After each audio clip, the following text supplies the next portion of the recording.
Hello, this is your host Lisa. Welcome back to Salty Sunshine Book Club.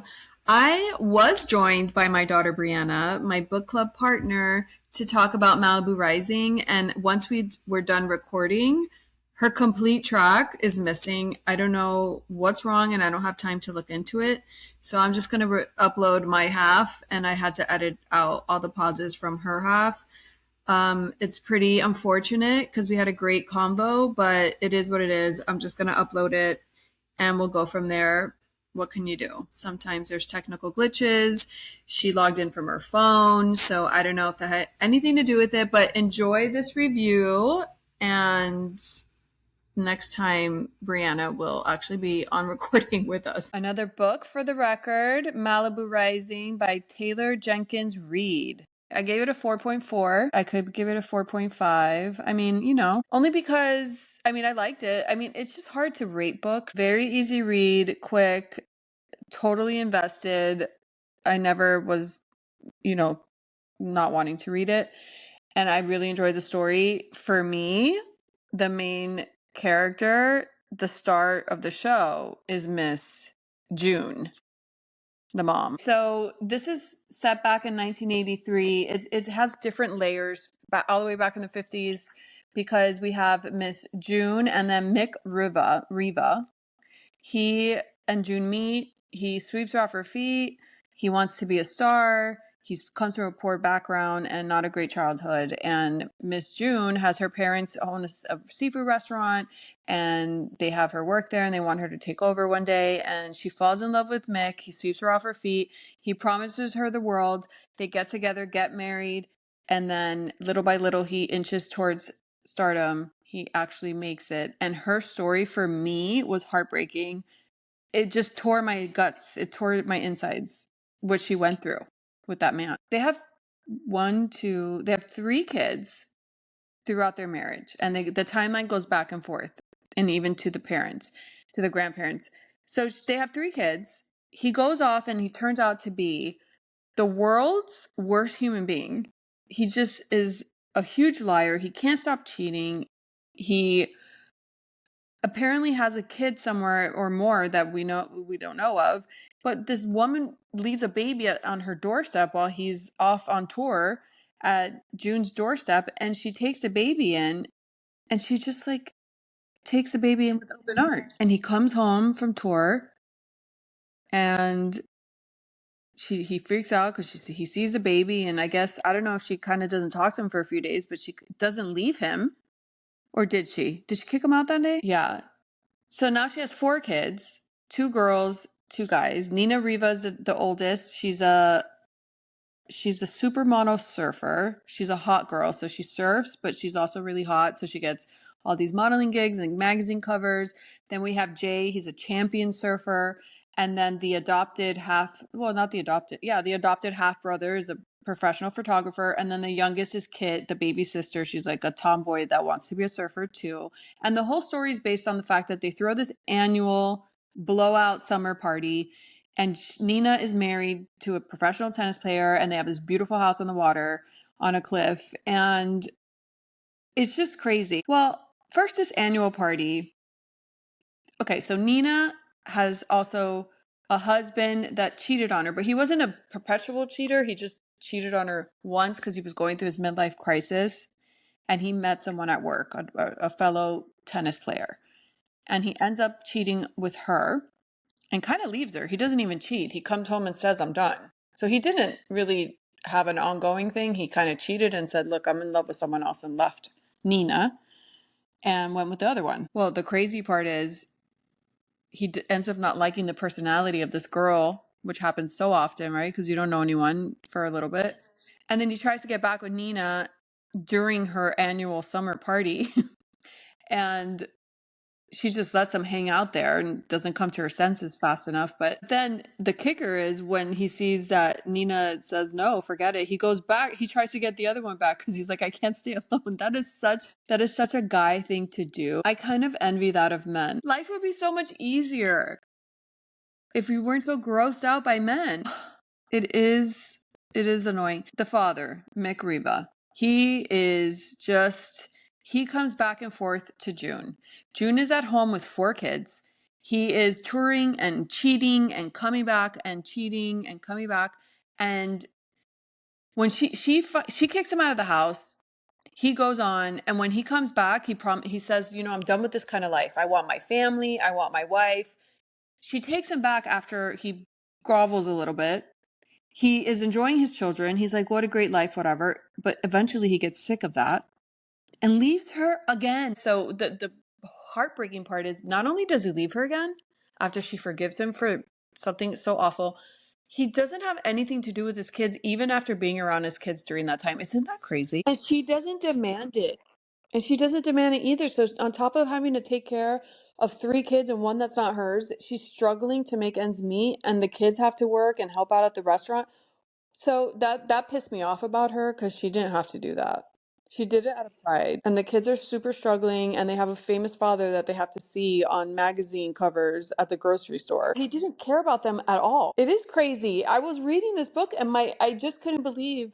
I felt like I was June and I was being betrayed. She should have demanded, and she had every legal right to get child support. She can't get over him. So she turns to alcohol, and she turns into an alcoholic.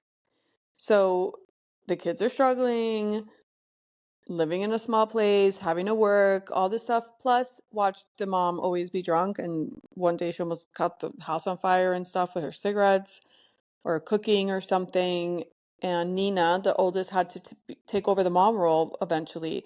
But the worst part of the book, the mom drowns in the bathtub. How did she drown in the bathtub? Was she drunk and she just went under? But wouldn't your body wake up when you can't breathe and jump up? But the question is, did she do that on purpose? Do you think she wanted to die? It's just so sad. But I think in the same breath, she was also kind of saying to herself, I hate my life. I'm never going to get over this guy. This sucks. It was the saddest thing. When I saw that she actually died, I just couldn't even believe it. And he didn't come to her funeral. There was no signs that he was this kind of guy. So in her defense, there was no reason for her to think he'd end up so awful. The mom, her only reasoning was because he was cute.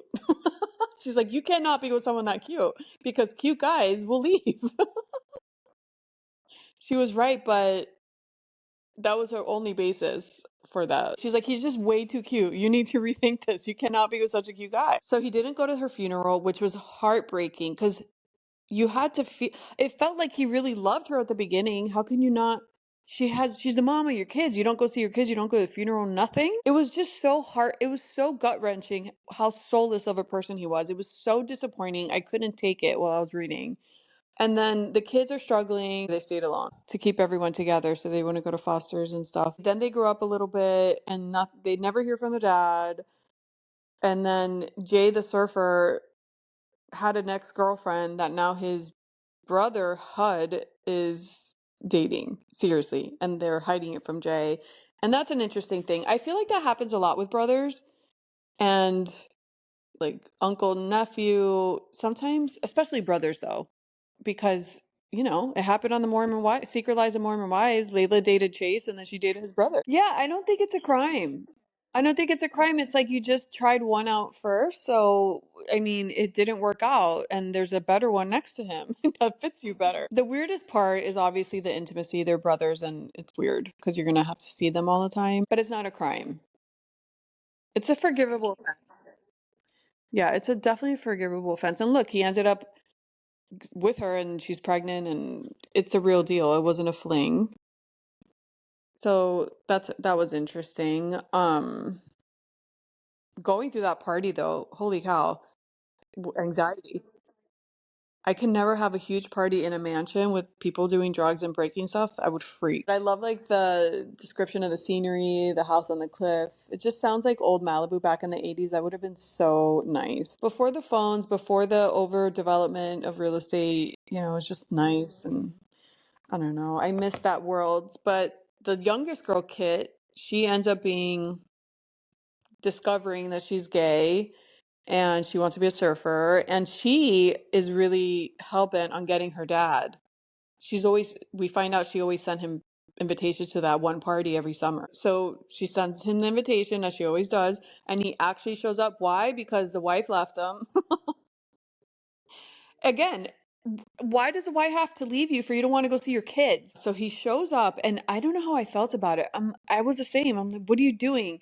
And he has no answers. And it's a nice thought to show up, but then what? Everyone's just looking at you like, what do we do now? Yes. So they all talk eventually when they all get back together, and they ask him questions, and he gives, non-answers, and he can't say anything to make anything better. But it was confusing how they left. I'm unclear if he stayed in their lives at all, because the house ended up burning down, and Nina moved where to Spain for a little bit, and they never heard from him again. Well, they ended the night okay, right? They just said bye and stuff. It wasn't very promising. Yeah. Isn't that sad? It was just gut wrenching because it's just very relatable, and it happens all the time in real life, but you can't believe that people, and it's not like he's a terrible person that he is beating you and hitting you and verbally assaulting you. He's just somebody that has no soul, but he's not acting crazy. You look at people, you're like, how come you don't care? What is wrong with you? You just don't care.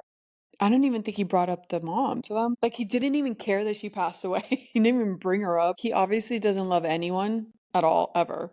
He has no love in him, period, is what it looks like. It's interesting because do you become someone unfeeling, or how can you just not feel? Isn't that just a natural reaction of a human being?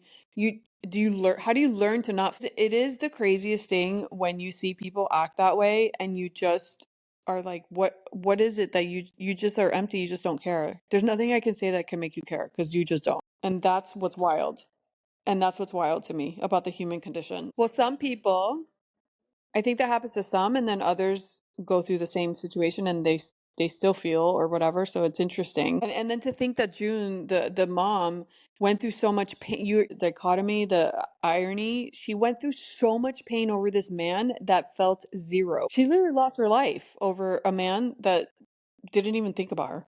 It's just crazy. If she would have never taken him back from the beginning, whether she took him back or not, her life was already ruined because she was always going to never get over it that she had all these kids with a guy that just abandoned her and not even abandoned her as far as romantically, but he just abandoned her in general. He wasn't a support at all in any capacity with his kids. I'm sure she would have felt different if he kind of respected her a little more. And I'm trying to picture what he looks like. My God, how cute could he be? So yeah, I loved it. I thought it was a good read. This is one of the first books I think I read of hers. I thought it was so cute when Kit, the baby sister, she thought she liked that one guy, and that guy tried to hit on her.